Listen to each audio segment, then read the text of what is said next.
Seguimos con ¿a qué sirven las herramientas diagnósticas?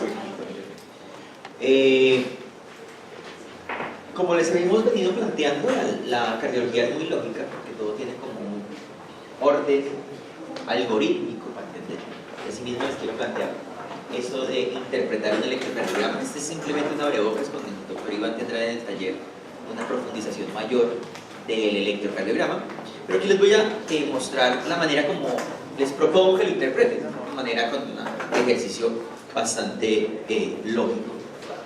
Muy bien, entonces, ¿qué nos dice un ECG? Nos puede decir tamaño de corazón, obviamente nos dice la frecuencia cardíaca y obviamente nos dice el ritmo. Para eso sirve un electrocardiograma. ¿Sí? ¿Qué no nos dice un electrocardiograma? ¿Cuál es el diagnóstico definitivo que tiene el paciente? Y no nos dice pronóstico, sobre todo cuando me refiero a riesgo de combustión. No quiere decir que un paciente que tenga una taquicardia ventricular completa no tenga más probabilidades de tener una muerte súbita y por lo tanto no hay un peor pronóstico que uno que no. Pero habitualmente, en lo que es más común que es la enfermedad valvular degenerativa, el electrocardiograma no nos va a informar mucho respecto al pronóstico. No nos va a decir nada respecto al pronóstico. Un recorderis fisiológico. Tenemos una primera onda P, un complejo QRS, una onda S, una onda T. Esto es en humanos, en los perros habitualmente no se ve una onda U. ¿Cómo se forman y por qué se están formando esas ondas? Entonces, en el corazón tenemos una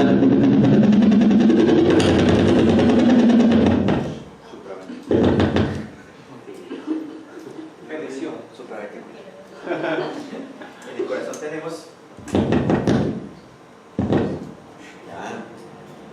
en el corazón entonces tenemos el sistema de conducción. Recuerden que tenemos un marcapasos principal, que es el nodo senoauricular. Luego, a través de las uniones gap de todas las células del miocardio auricular empiezan a correr las ondas eléctricas y entonces despolarizan las aurículas.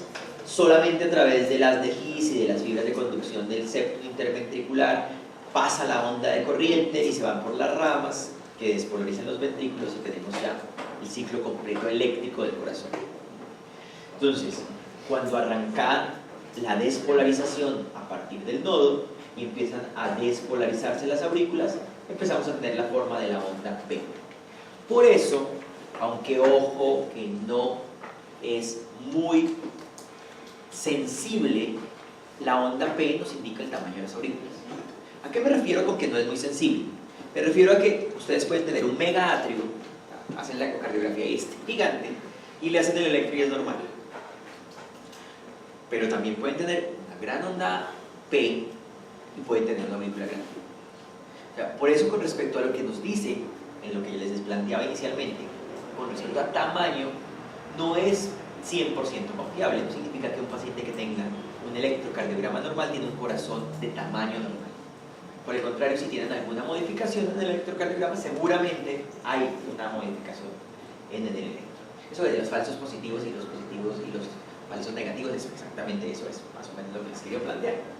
Ok, entonces seguimos viajando a través de la conducción, luego empieza a pasar la corriente a través del haz de His y de los tractos internodales, y en ese momento, como no hay una zona muscular despolarizada, entonces no formamos onda. Por eso hay un segmento que se llama el segmento PQ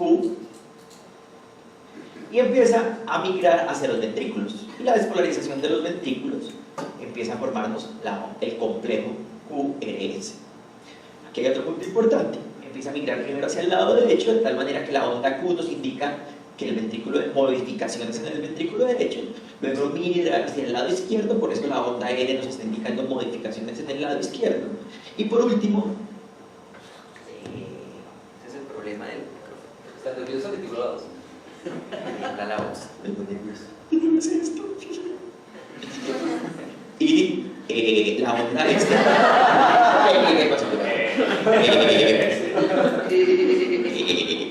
Ahí está molestando mucho. ¿Qué hacemos? ¿Eso apaga? ¿Lo apagamos? No, cambiando.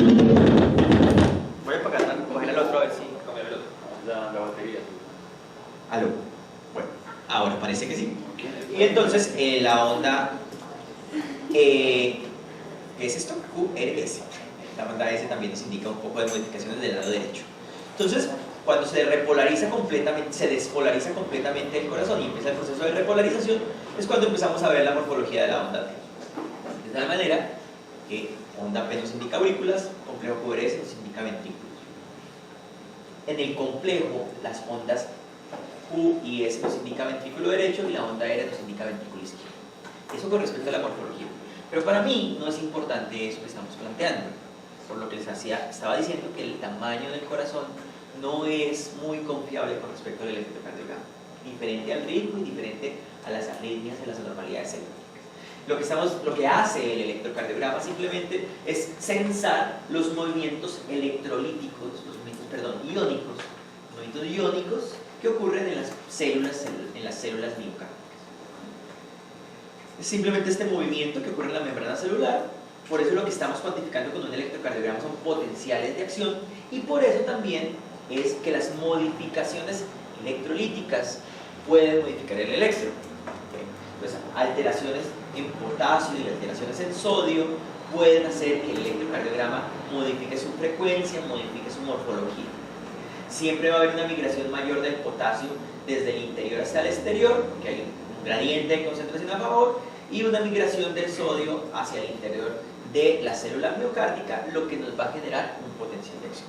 Por lo tanto, de manera muy amplia, no es el objetivo central, sino el objetivo central es cómo interpreto un electrocardiograma. Lo que nos está evaluando un electrocardiograma son los potenciales de acción que están ocurriendo en las células miocárdicas, la sumatoria de los potenciales de acción, que son los movimientos iónicos dentro de la célula. Entonces, esos movimientos iónicos en cada una de las células van a generar diferentes potenciales de acción. Y la morfología diferente que estamos viendo aquí, pues dependerá de las diferentes corrientes iónicas que hayan en cada una de las células. ¿Por qué esto es importante? Porque esto va pegado a el tratamiento que hacemos en las arritmias. Ok. Entre más paradito, mejor, entre más paradito significa que hay más sodio. ¿Sí? O sea, ¿qué significa esto? Alta velocidad de conducción, de movimiento de los iones. Entonces, lo que más rápido fluye hacia adentro de la célula es el sodio. ¿Qué le ponen a una taquicardia de los ventrículos que esté pendiente de sodio? Un bloqueador de sodio. ¿Cuál? Lidocaína, un bloqueador de canales de sodio. Por eso, cuando tenemos estas morfologías de ventrículo, bueno, estas no, porque esto no es lo que estamos viendo. Cuando hay estas anormalidades de los ventrículos, bloqueamos el sodio para que se vuelva más lento. Cuando estamos hablando de las aurículas, también dependen del sodio, pero de otro canal que es más lentico. Y entonces aquí arriba, como no es tan rápido, y no es tan rápido porque no entra tan rápido, porque no entra por los mismos tipos de canales, ni es la misma tipo de corriente, el calcio juega un papel muy importante. Y entonces si tenemos una normalidad de las aurículas, pues podemos bloquearlo con sodio y con calcio. Ejemplo de un bloqueador de canal de sodio, de canal de calcio, diltiazem, verapamilo, del corazón, diltiazem y verapamilo, que es común usarlo en taquicardias auriculares. Muy bien, entonces, los potenciales de acción se forman gracias a los canales, se forman gracias a que la célula es capaz de volver a un estado de reposo. Y ahí es muy importante, el estado de reposo se logra por el intercambiador de sodio y potasio, también que lo recuerden. ¿Por qué les digo que es muy importante para el tratamiento? Porque lo que hace el digitálico es enlentecer esa corriente, y al enlentecer esa corriente, por eso es proarrítmico, porque si la célula se enlentece en el proceso de repolarización, pues más fácil se excita. Si yo estoy entonadito con el otro, va a estar bien, pero si estoy en total reposo, me tardo un poquito para llegar a la absoluta activación. Entonces, eso hace que las condiciones de repolarización sean absolutamente importantes en el momento del tratamiento. ¿Qué es una taquicardia auricular o una taquicardia ventricular? Una célula que es fácilmente excitable, fácilmente dispara, y cuando dispara ya no para. taquicardia de las aurículas, fibrilaciones atriales, taquicardia de los ventrículos, taquicardia ventricular.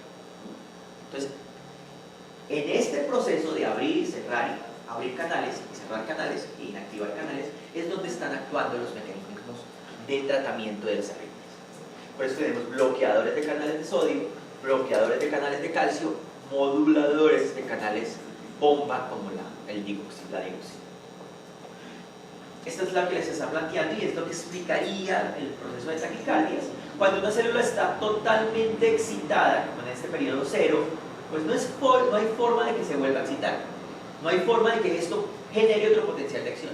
Pero cuando está empezando a reposar, en cualquier momento de este periodo, se llama un periodo refractario, puede volverse a excitar. ¿De qué depende? De cómo estén sus canalitos, si están listos para abrirse otra vez. Y si por aquí en este punto, este potencial de acción se vuelve a excitar, pues aparece una taquicardia auricular. En este caso, una taquicardia ventricular. ¿Qué hacemos? Pues disminuir las corrientes. Por eso hacemos, si esto es dependiente del sodio, esa excitación, porque le entra más sodio, pues damos bloqueadores de canales de sodio para las arritmias ventriculares y para las arritmias auriculares. Eso explica el tratamiento. Porque la aurícula también se comporta igual. No quiere decir que no tenga corrientes de sodio, que se llaman corrientes FONI, F, o calcio, pero como dependen de las dos, a diferencia del ventrículo, yo a las auriculares les puedo dar bloqueadores de canales de calcio. Ok. Y lo que les estoy planteando de los intercambiadores de sodio-potasio es muy importante para la repolarización y al mismo tiempo aquí es donde está actuando el digitálico. Yo no soy candidato ni uso digitálicos. ¿Cuál es la razón para que yo no use digitálicos? El digitálico enlentece la bomba y hace que el calcio se acumule más en la célula. Porque el calcio es tóxico para la célula. Y el tener más calcio en la célula, más rápido se muere, más rápido se autoptosis. Entonces, pero pues obviamente los norteamericanos usan muchísimo digitálico, ¿no? Pues no tienen amiodarona, nosotros tenemos amiodarona. No, y sí tiene amiodarona, pero se oponen a luz. Hay varias corrientes que usan mucho digoxina para la fibra. Le tienen miedo. Yo le tengo miedo al digitálico. Ya hablamos de esto. Okay, listo. Entonces, esta es la célula. Y ahora vamos al papel. ¿En qué empezamos con el papel? Lo primero es plantear que cuando ustedes están haciendo un electrocardiograma, lo que sale, sea digital, sea en la pantalla, o sea en el papel, ustedes van a ver un papel milimetrado que les está indicando a ustedes ciertos cambios en el tiempo, en el eje horizontal, y ciertos cambios en la amplitud, o sea en el voltaje, en el eje vertical.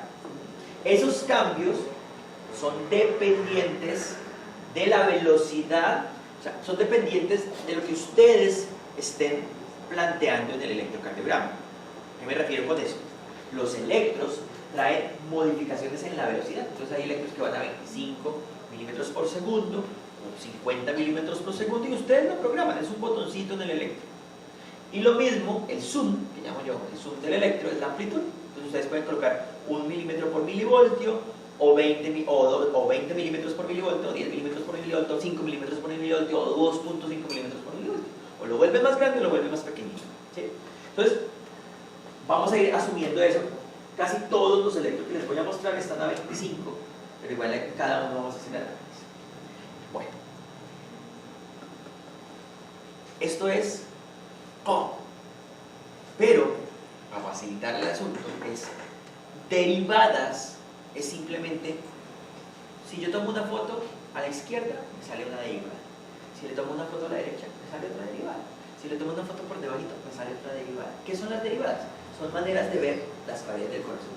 ¿Por qué se lo inventan Baumann? Porque es muy importante para decir, el infarto está en la cara anterior del ventrículo, tal, ahí está. Para nosotros no es tan importante. No quiero decir que uno no pueda sacar el eje cardíaco a partir de estas derivadas. Y no le dé indicios. Pero como tiene tan poca eficacia diagnóstica en cuanto al tamaño del electrocardiograma, pues las derivadas tendrán, y el eje cardíaco también tiene poca eficacia diagnóstica. Entonces, ¿a qué me explico con eso? Tengo un ventrículo derecho aumentado. Se supone que el eje debe desviarse a la derecha. pero el eje está entre 40 y 100 en perros, y eso es un montón, me llegó a 40, no se desvió, y estoy en el eco o estoy en la radiografía con un eje gigante, con un ventrículo derecho grande. No es una fuente de información importante. Ustedes pueden hacer el ejercicio de sacar el eje, pero no les está dando mayor información. Si se desvió, confíen. Si no se desvió, no confíen. Eso es un eje y esas son las leyes. Y aparecen las tablas. Estas tablitas de Tilly están en los libros, están en la internet. Y lo mismo es, que los valores de referencia no han cambiado. Nadie se ha inventado los valores de referencia de Tilly. No. Tilly ha sido el único. Yo diría que porque no hay tanta variación, no ha cambiado eso. Estos también están en los libros. Y las variaciones en cuanto al tamaño de la onda nos hablan de morfología, pero vuelvo y me pego. La morfología no es muy confiable en el electro, de tal manera que lo que nos importa es el ritmo. Entonces, otro pasito para poder empezar a hacer el análisis de los electros, y es, ¿qué sí nos importa? ¿Qué sí nos dice el electro? La frecuencia cardíaca. Porque ustedes pueden plantear, ¿está bradicárdico, o está taquicárdico, o está en un ritmo normal? ¿Cómo se saca la frecuencia cardíaca instantánea en un electrocardiograma? A partir de esta ecuación. Esta ecuación es, si ustedes tienen el papel a 50 milímetros por segundo, ustedes tienen una constante que es 600. Entonces, ¿qué significa esta? Y una constante que es 600. Y para sacar la frecuencia cardíaca, ustedes van a dividir 600 entre la distancia de dos ondas R. Fíjense que hay cuadraditos de 5 milímetros por 5 milímetros. Esto es de milímetro por milímetro, y luego hay unos que están un poco más sombreados de 5 por 5. Ustedes van a colocar la distancia de RR en el número de cuadrados de 5 por 5 que hay. Por ejemplo, en este ejercicio, 1, 2, 3, 4. ¿Sí? 600 dividido en 4 nos da 150. O sea, aquí, si el papel corriera a 50 milímetros, estaríamos en 150 latidos por minuto, aquí en este segmento. En ese segmento. ¿Qué hace un electrocardiógrafo? Promediar. Cuando les bota aquí el valor arriba o en el digital, les está diciendo en promedio, en este trazadito de 5 segundos, va a 110. Pero ese 110 que les dice el promedio, de pronto se saltó que había uno de 50 y otro de 220. Y el de 220 dice uno, uy, me escuchó una taquicardia, fibriló. Entonces, esta es instantánea y hay que sacarlo en cada punto donde ustedes observen cambios. No, la que, a ver. No, eso no. Entre más rápido vaya, mejor morfología de las ondas vas a ver. Lo que ocurre es que si yo tengo un caballo o un gran danés que tiene 60 latidos por minuto, 50 latidos por minuto, y estoy haciendo, y tengo mi electro de papel y no tengo sino que correr el electro de papel, si yo lo pongo a 50, eso me va a cormover un poco el botón de papel porque aparecen menos ondas en un periodo de tiempo. Entonces yo lo pongo a 25. Entonces, digamos, pero si yo tengo una pantalla y puedo mirar o lo estoy haciendo, no te interesa eso. Realmente es una ventaja frente a la visualización de la morfología, porque cuando el corazón va a toda velocidad, las onditas se te van a pegar mucho si lo tienes a 25.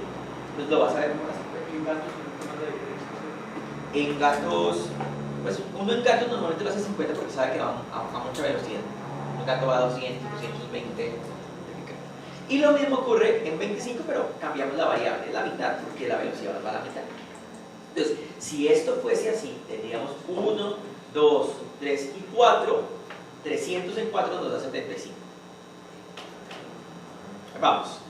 ¿Por qué arranco con eso de la frecuencia? Porque para mí, la pregunta inicial que ustedes deben hacerse cuando estén haciendo el electrocardiograma es ¿a qué frecuencia cardíaca va? La primera pregunta que ya vamos a hablar con la frecuencia. Muy bien. Otro punto importante para el análisis posterior es si el nodo comandante, el nodo marcapasos principal está trabajando, entonces yo tengo una frecuencia más veloz. Si este se daña, pues lo asume el segundo, que va un poco más lento, pero si este se daña, lo asume el tercero, va más lento y este se daña. Entonces, ¿por qué cuando hablamos de bradicardias pensamos en, hoy se dañó el nodo, hoy está bloqueado? Porque lo que hacemos es cada vez bajar la frecuencia, hasta que haya un ritmo de escape. Y ese ritmo de escape puede ir a 30 latidos por minuto, que es lo que libera Purkinje, o a 60, o a 40, 45, que es lo que libera His. Entonces uno más o menos se ubica, quien está ayudando al asunto es una de estas células. Listo. Ahora sí, empecemos. Esta es mi propuesta para hacer un análisis de electrocardiografía. Primera pregunta, y está aquí. ¿Qué frecuencia cardíaca tiene? Porque volvemos al ejercicio lógico. Si yo digo frecuencia cardíaca alta, entonces me voy por mis preguntas para taquicardia. Si digo frecuencia cardíaca baja, pues me voy por mis preguntas para bradicardia. Y entonces ya tienen un panorama partido diferente. Okay. Poodle, 10 años, sobre la mesa, 200 latidos por minuto. ¿Por dónde estamos? Está aquí, obra. Okay. Gran danés, sobre la mesa, 100 latidos por minuto.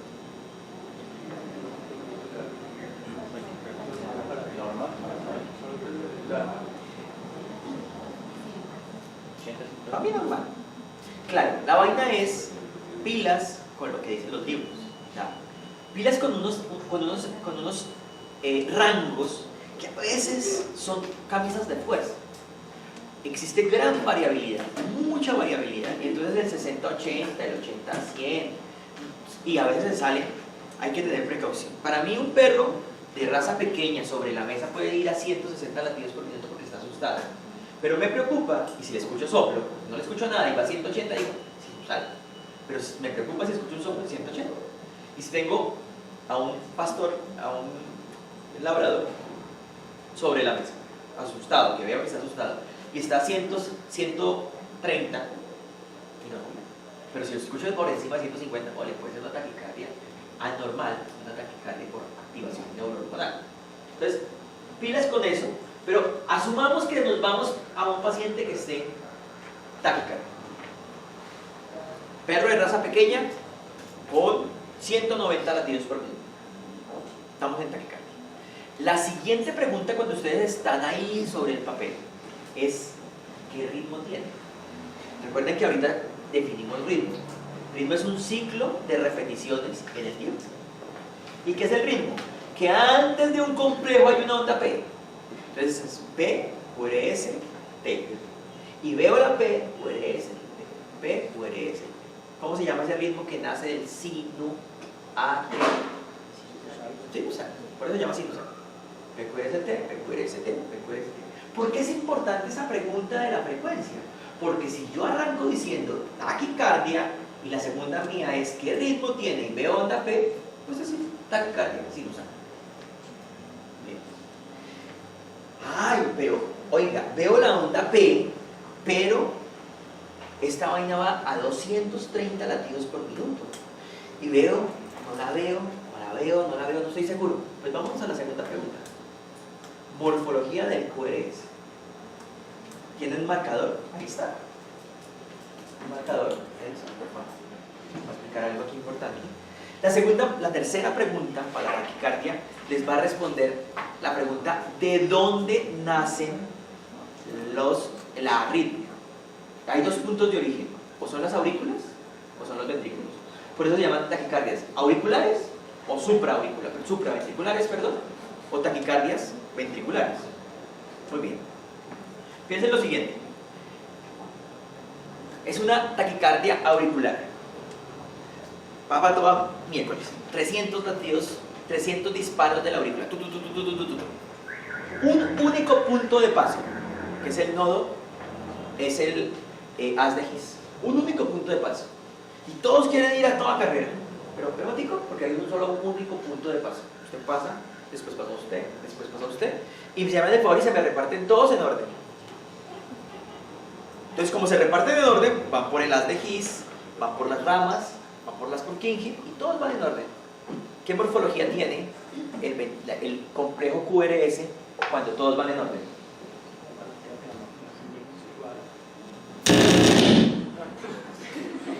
Hijo de pucha, ¿usted cómo viene?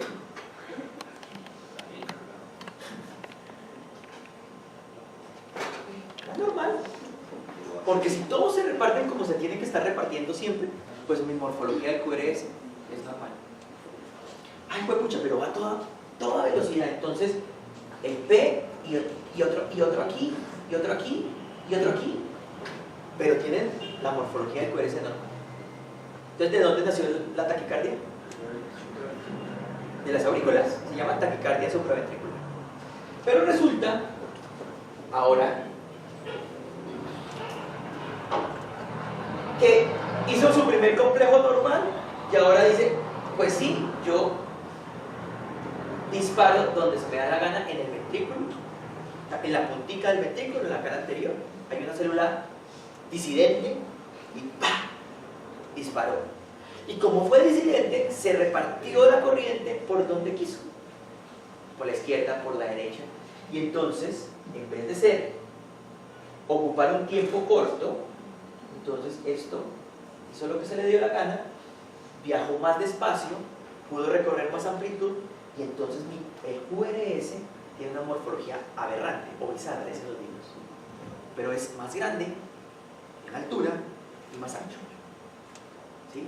Y si ustedes ven esos que se llaman complejos ventriculares prematuros, que son bizarros, QRS altos, QRS anchos, pues entonces la normalidad eléctrica nació en los ventrículos. Por eso para mí, la segunda pregunta cuando estamos hablando de taquicardias es ¿qué morfología tiene el QRS? Y ahí, pare de contar. Porque, miren la lógica. Si yo sé que es taquicárdico, sé que no es sinusal porque no tiene el ritmo normal de PQRS, y veo el complejo QRS ancho, ¿cómo se llama esa vaina? Taquicardia ventricular. Fácil, ¿no?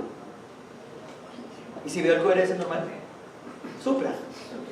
Y va en el día del curso le va a decir que esta es una taquicardia auricular y esta le va a decir que es una fibrilación atrial y que es un flúter y todo lo que viene de aquí para adelante, que es la subclasificación de las taquicardias supraventriculares. Pero miren, en la clínica del día a día, ustedes metidos en el quirófano con el monitor puesto allá, lo que necesitan es esta lógica que les acabo de analizar.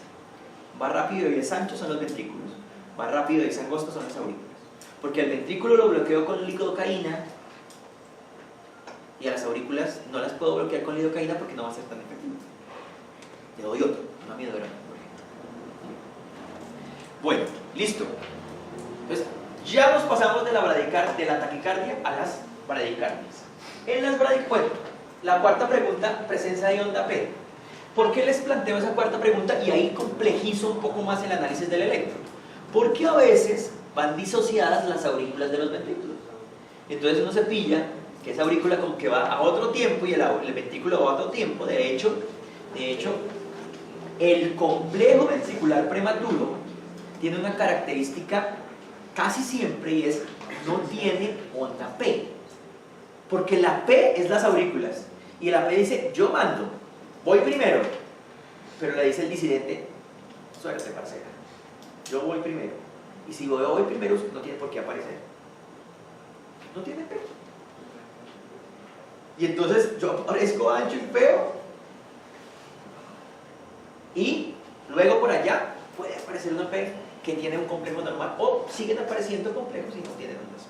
Por eso es importante analizar la presencia de onda P. Nos vamos ahora por el lado contrario. Tengo un perro golden, gordo, con problemas de piel. Perdón, disculpe. En cuanto al ritmo, hay algo que se llama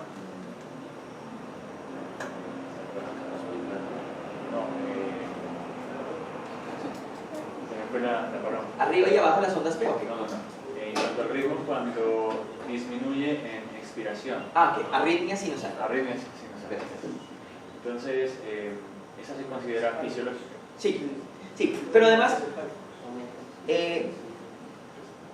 dijimos que el ritmo es la secuencia continua de algo que pasa en el tiempo. Entonces, mi secuencia continua es P, QRS, P, QRS, P, QRS. Pero yo puedo hacer mi ciclo eléctrico normal, que es P, QRS, espere un momentico, PQRS, PQRS, PQRS, PQRS, espere un momentico, pero siempre sin usar eso. PQRS, PQRS. O sea, el ciclo eléctrico tiene que ser siempre igual. Ahorita vamos a ver unos ejemplos de arritmias que es normal y todos los perros deberían tenerla en reposo. O sea, no deberían. Todos los perros en reposo tienen arritmia sinusal, porque eso indica la capacidad autonómica del cuerpo para defender su corazoncito. El corazoncito dice, voy despacio, pero cuando me necesiten, arranco a toda velocidad. Pero voy despacio porque es mi vida, vivir despacio. Si voy rápido, se me daña. Pero cuando me necesite, voy a toda velocidad. Eso es autonómico. Y la respiración cambia la presión en el vago y modifica los disparos automáticos. Por eso aparece esa arritmia con las presión. Yo mismo que las arritmias, pues usted toma la frecuencia cardíaca, digamos, a 120 y toma el pulso a 122, 124, es una arritmia sinusal. Porque ellos se dice que la diferencia de más de 4 pulsos es patológica. No es posible que haya diferencia. O sea, no es posible que haya diferencia porque recuerden que el pulso es la expresión palpable de un latido cardíaco. Entonces, ¿qué es lo importante? Que ustedes tengan mano puesta, el número. Lo importante es mano puesta en la femoral, es puesto el fonendoscopio y escuchando. Tun, tun, tun, tun, tun, tun. Pero hace trum y aquí no escucho nada. Esa inconcordancia es lo que no es normal. Si lo mides a diferentes momentos, yo tomo primero la frecuencia cardíaca y tomo luego la frecuencia del pulso, es posible que den diferentes, por lo que estamos acabando de hablar, por la arritmia sinusal. Porque la arritmia sinusal en un momento dado respiró, cambió, se agitó, se estresó, es juega. Entonces no es del número, sino es la concordancia. O sea que mejor auscultar el corazón y sentir la arritmia. Es mejor auscultar el corazón, La arritmia simplemente no es porque el ritmo cambia. auscultar y tomar el pulso. Lo importante es hacer las dos cosas al mismo tiempo. Ok. Bueno, cuando estamos en bradicardia, entonces les decía, fíjense que quien comanda son los nodos de arriba. O sea que si comandan mal, son los nodos de arriba que están dañados. Seno auricular o auriculoventricular. Entonces, ¿por qué la pregunta que sigue es ¿y hay P o no hay P? Porque la P es el reflejo de los nodos. Entonces, si yo tengo una bradicardia y tiene onda P, que era el ejemplo que les quería colocar, Golden Retriever, obeso, problemas de piel, 10 años, y su corazón haciendo tun, tun, tun, tun, tun, tun. Entonces, tun, tun, tun, tun, tun, tun. Va al ritmo que es PQRS. Ustedes hacen el electro, PQRS, PQRS, pero va a 40 latidos por minuto. ¿Qué ritmo tiene? Ritmo. Recuerden que el ritmo les está diciendo sinusal. Y estamos hablando que es frecuencia baja. Entonces, si tiene ritmo sinusal, significa que hay onda P. Por eso la pregunta es, ¿hay o no hay? Ah, sí hay. Funcionan las aurículas. No hay, no la veo. O está más veloz, bueno, no puede estar más veloz porque estamos hablando de bradicardia. No la veo. La veo para abajo, la veo chiquita. Es morfología. Algo está pasando en las aurículas. ¿Sí? Entonces, si no la veo, puede indicar que se dañó el nodo. Se dañó el nodo senoauricular. Y está comandando a alguien o que me hace una onda P hacia abajo, o que me hace una onda P chiquita, o que no me hace una onda P. Entonces, en el automatismo, por eso esta gráfica esta, es importante tenerla en la cabeza. Si ya no comanda la frecuencia baja, y se dañó el nodo, y si se dañó el nodo, las aurículas no se despolarizan, entonces no veo onda P, entonces tengo un nodo P. ¿Y quién puede comandar? Alguien que esté abajo. Y si comanda a alguien que esté cerquita a la B, de pronto la onda está para abajo. Porque la morfología de las ondas se forma porque cuando tengo ese sensor, que es el vector sensor, Una corriente viaja hacia la izquierda, una corriente viaja hacia la derecha. Pero aquí la corriente viaja en sentido contrario. Aurículas, vas bajando. Entonces la banda P va para arriba. Pero si viene de abajo, aurícula va descolarizando para arriba. La banda B va para abajo. Luego, siguiente pregunta. Ah, joder madre, si tengo la onda P, entonces es sinusal, o sea que los nodos no se dañaron, el nodo senoauricular no se dañó. Pero la siguiente pregunta es, ¿y hay presencia del complejo QRS? Porque resulta que las aurículas van mandando su pulso, y fue madre, y en el AB, ¡pum!, se estrellaron. Y les tocó meterse por un ladito y pasaron un poquito. Entonces, o pasaron lento, y hay una morfología del QRS, pero entre la P y el QRS una gran distancia, o no pasaron. Y si no pasaron, se llama bloqueo. ¿Y quién lo bloqueó? El AB. Y si lo bloqueó el AB, se llama bloqueo auriculoventricular. Por eso la siguiente pregunta tiene que ser, ¿hay o no hay? Ah, pues madre, pasó. O no sé si pasó. Pero cuando yo veo el QRS, no lo veo así, sino lo veo así. Veo una onda P, otra onda P, otra onda P y un complejo ancho. ¿Será que eso viene del paso de las aurículas? Si fuera del paso de las aurículas sería delgadito, pero lo veo así. Entonces, ¿eso cómo se llama? Un escapado que salió, y se llama un ritmo de escape, porque viene de los ventrículos. Entonces puedo tener un bloqueo con un escape. ¿Quién iba más lento? Pues sí, porque lo cogió His o lo cogió Purkinje, y si vino de abajo es más anchito porque el sistema no es el mismo de conducción. Entonces la siguiente pregunta es esa: ¿cómo es la morfología? Y por último, para completar más el asunto, entonces medimos el PR para saber si es un bloqueo de primero, de segundo o de tercer grado. Si es un bloqueo móvil tipo 1, móvil tipo 2, les enseño eso. Hasta ahí llegamos. Porque aquí vamos a lo más sencillo, que es decir, está bloqueado. Ay, que si está bloqueado de tercer grado, o si es MOVITS 2, tiene más posibilidad y se le va a dañar más. Esos detallitos finos los miran más adelante, pero aquí lo grande es decir, tengo un bloqueo AB de segundo grado porque es P, no pasa, P, pasó. P, no pasa, P, pasó. O el tercero porque P, y por allá el ventrículo se despertó. O no tengo ondas P. Ok, díganme algo de ese electrocardiograma.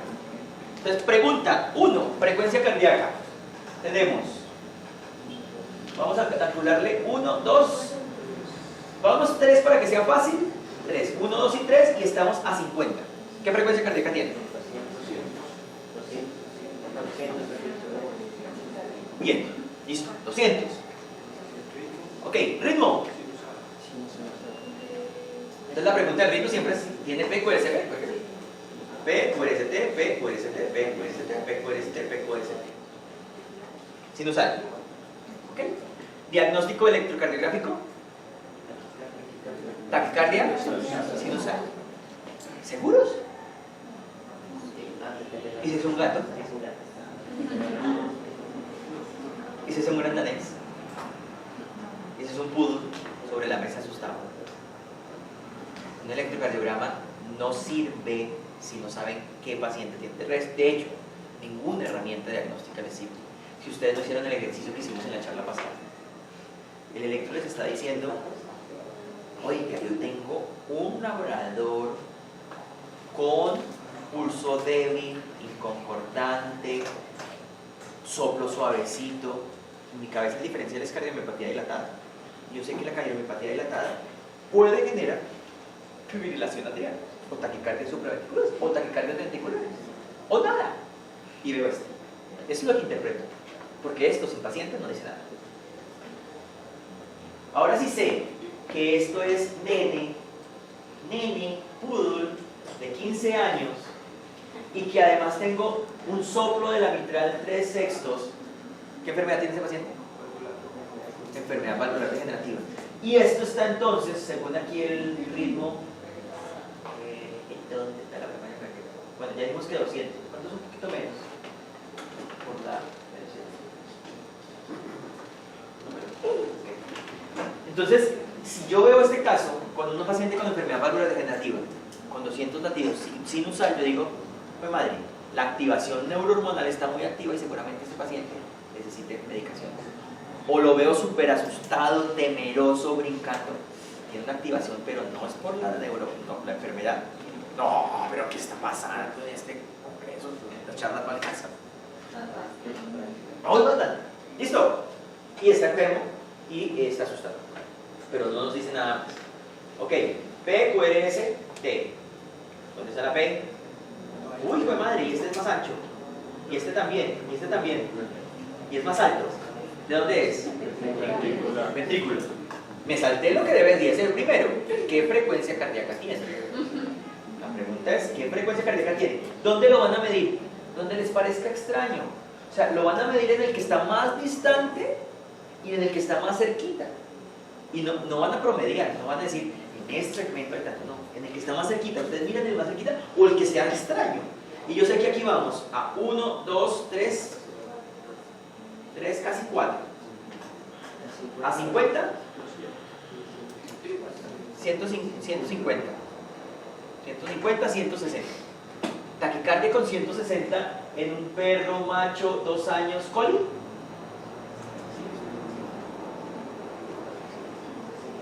¿Listo? ¿Sí?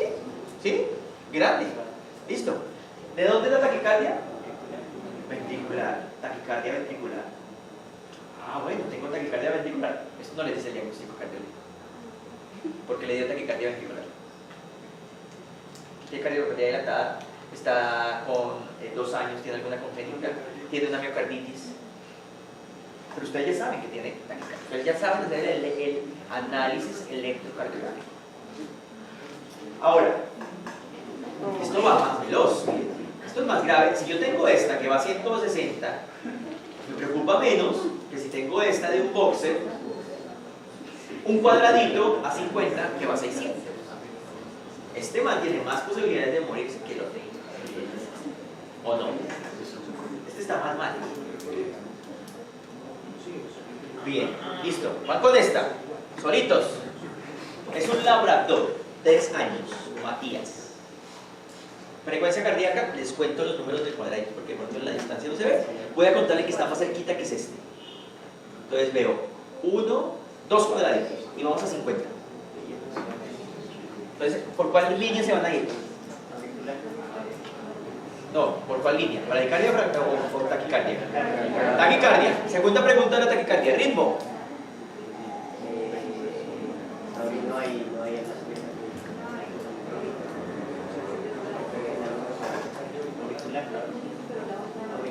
No. Ritmo. ¿Ven una pero no ven? Miren, que no, que está deforme, eso sí, miren, pero ya. Rara si está la onda P. Listo. Morfología del QRS. ¿Ancho? ¿Es como este? ¿O como estas? Entonces, ¿de dónde es? ¿Cómo van a diagnosticar a este paciente? Taquicardia supraventricular. Correcto, ese sí es supraventricular porque no es auricular. Aquí es, ese ejercicio es o supra o ventricular. Supraventricular. Un cuadradito, 25, o sea, 300. 300 latidos por minuto. Diagnóstico, rapidito. Taquicardia supraventricular. ¿Qué me van a echar? Lo mismo es una fibrilación. Sí, señor. Sí, pero fíjate que no me interesa. Aquí en esta charla, el punto es, ustedes entienden que es de arriba o de abajo. Mi punto no es seguir ahondando en si es flúter, si es fibrilación o si es taquicardia auricular. Solo ven. No es como para salir del movimiento de Es que no cambia, su merced. Con cualquier supraventricular le va a dar el mismo tratamiento. Lo que cambia es un poquito el pronóstico. Es más grave que tenga fibrilación, que tenga un flúter o que tenga una taquicardia auricular. Sí, eso es más grave.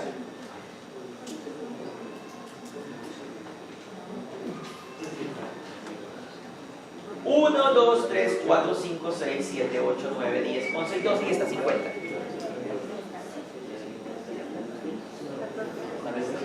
Bradicardia. Segunda pregunta. ¿Hay o no hay P? Y si no hay, ¿quién se dañó? No. Listo. Y si se dañó el nodo, esa vaina se llama parada atrial. Stand still en English. Adelante, se dañó la aurícula. Porque la morfología está bien. Nadie está comandando, eso no se escape. Porque no se escapó nadie de abajo. Esto es un aparato. Bueno, está de abajo. Algo que podemos ver después. Esto es lo más importante con esto y con la charla siguiente de Iván, que sigue siendo diagnóstico con equipos. Los anamnésicos y los signos clínicos y la cabeza como médicos veterinarios es lo más importante antes de poseer un electrocardiograma, un ecocardiograma o un rayos X. Esto es lo más importante. Es la lógica que uno le pueda poner en el ejercicio de análisis con respecto a lo que vemos en el examen. Bueno, ya me tocó.